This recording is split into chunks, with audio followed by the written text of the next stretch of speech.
D'abord, ce que je dois vous dire, c'est que je suis moi-même président de parti. J'ai créé avec des amis, des Camerounaises et des Camerounais ordinaires de tous les jours, le mouvement populaire pour la réconciliation, pour le dialogue et la réconciliation.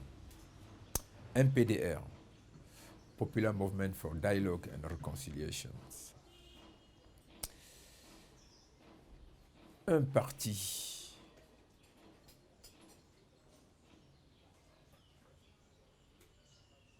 c'est le socle à la fois d'une somme d'ambition, de volonté, d'interrogation, de propositions. Un parti induit une démarche à la fois doctrinale et idéologique. Ça veut dire qu'un parti se construit et se structure à partir d'une philosophie et des principes qui guident sa démarche, qui influencent ses actes, conditionnent ses déclarations et orientent ses alliances. Le MRC a décidé de ne pas participer au double scrutin de février tant que certains préalables ne sont pas satisfaits. En mon âme et conscience, je pense que il ne m'échoit pas de porter un jugement sur la démarche du MRC. Mais il est important de noter que les raisons invoquées par le MRC sont des raisons autour desquelles, pour lesquelles ou à partir desquelles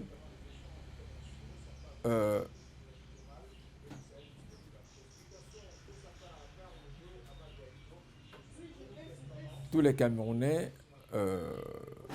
et Camerounaises pourraient se rallier assez aisément. Toutefois, il me semble également important de souligner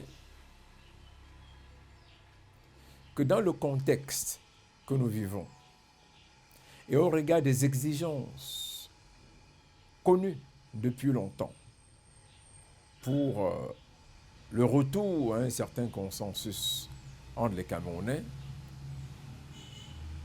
il faut sans doute aller rechercher, je ne dirais pas les raisons, je ne dirais même pas les causes, mais les auteurs de cette décision ailleurs. On peut vous amener à faire des choses en vous acculant dans une position qui devient intenable. On peut, à force de radicaliser une position négative, vous contraindre à vous exprimer de manière négative également et à exiger, cette fois-là, que justice soit faite, que les bases soient claires, qu'une certaine transparence intervienne dans la concurrence et puis qu'un contexte précis s'instaure.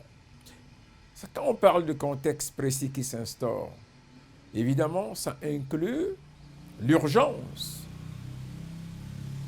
qu'il y ait un retour de la paix dans les régions du nord-ouest et du sud-ouest, ou à tout le moins qu'un processus soit effectivement engagé. Et en cela, j'ai aimé la dernière sortie du SDF. Nous l'avions dit dès la création du MPDR, que le grand débat national n'était qu'un pas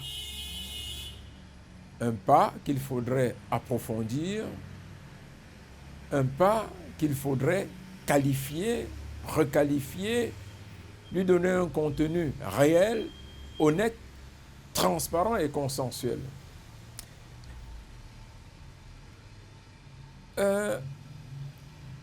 S'agissant du deuxième volet, vous savez que le MRC s'est exprimé en deux volets.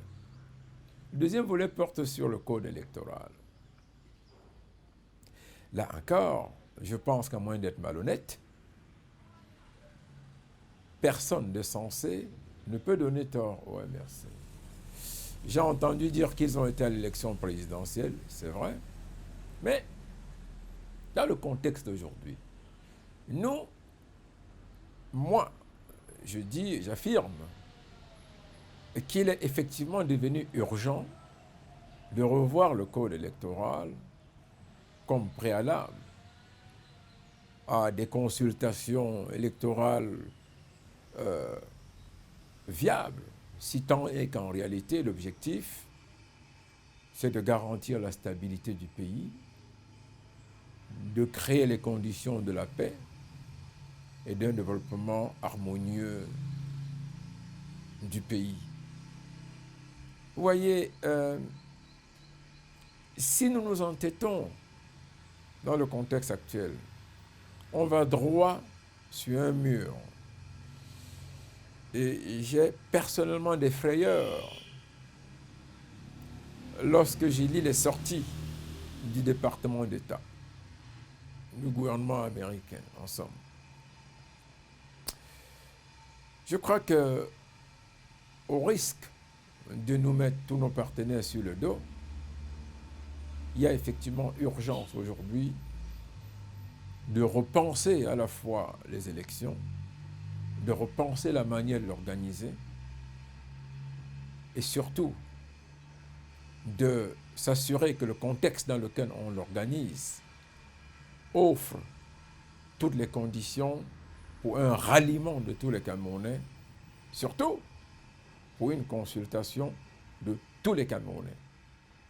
Je n'en aurais pas terminé si je ne vous rappelle pas quelle est ma position depuis des années. Que vous preniez le Mali, que vous preniez même le Sénégal avec la Casamance, que vous preniez la Côte d'Ivoire, le Congo démocratique, la Centrafrique. Les systèmes de gouvernance centralisés avec un exécutif autocratique sont aujourd'hui dépassés. D'ailleurs, il y a longtemps que ces systèmes sont dépassés. La démarche fédéraliste s'impose aujourd'hui. Il faut aller très vite vers le fédéralisme et s'asseoir pour en discuter les contours et les conditions. En ceci, je voudrais rappeler des vérités et me référer à l'actualité. D'abord,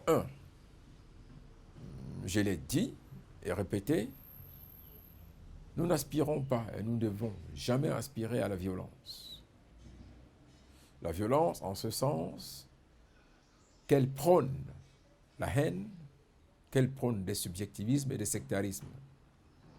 Une transition pacifique est possible. Et pour cela, il faut un dialogue réel, honnête. Que ceux qui sont détenteurs du pouvoir, en réalité, ne tremblent pas, que ce soit ici ou ailleurs. Si les conditions d'un consensus clair et honnête sont décidées, entérinées et consignées, je ne vois pas comment est-ce qu'on construirait un pays en détruisant une autre partie du pays. C'est-à-dire, en fait, en considérant que tel était aux affaires, il faut l'en écarter, ainsi de suite. On fait avec tout le monde. La deuxième évidence, c'est le monde du radicalisme est tombé. Il a fait ses preuves et il est dépassé. Les États-Unis négocient avec les talibans. Les pires terroristes du monde sont aujourd'hui invités à table.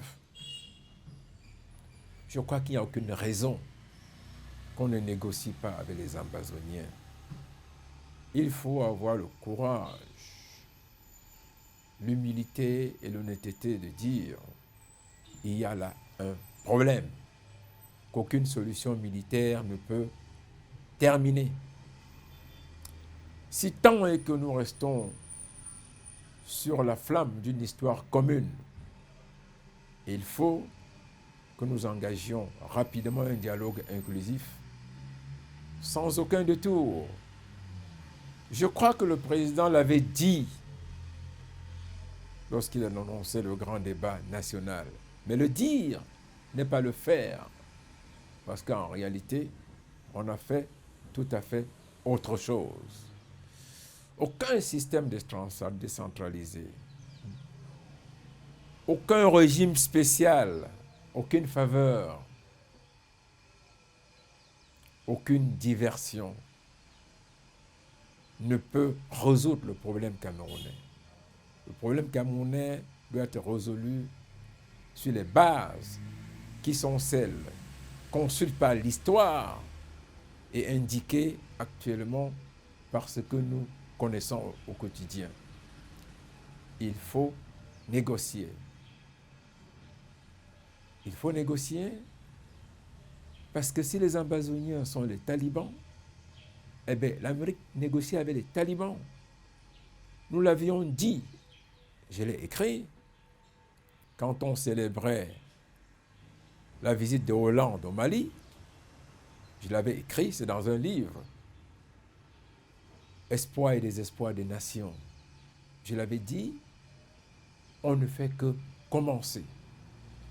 Au Congo, au Cameroun, au Mali, en Centrafrique, en Côte d'Ivoire, les peuples attendent de meilleurs systèmes de gestion, de meilleures façons d'exprimer leur contribution au destin, ou à la construction du destin de leur nation. Et pour cela, aujourd'hui, les pouvoirs ultra centralisés autocratiques ne sont pas adaptés. Le fédéralisme s'impose.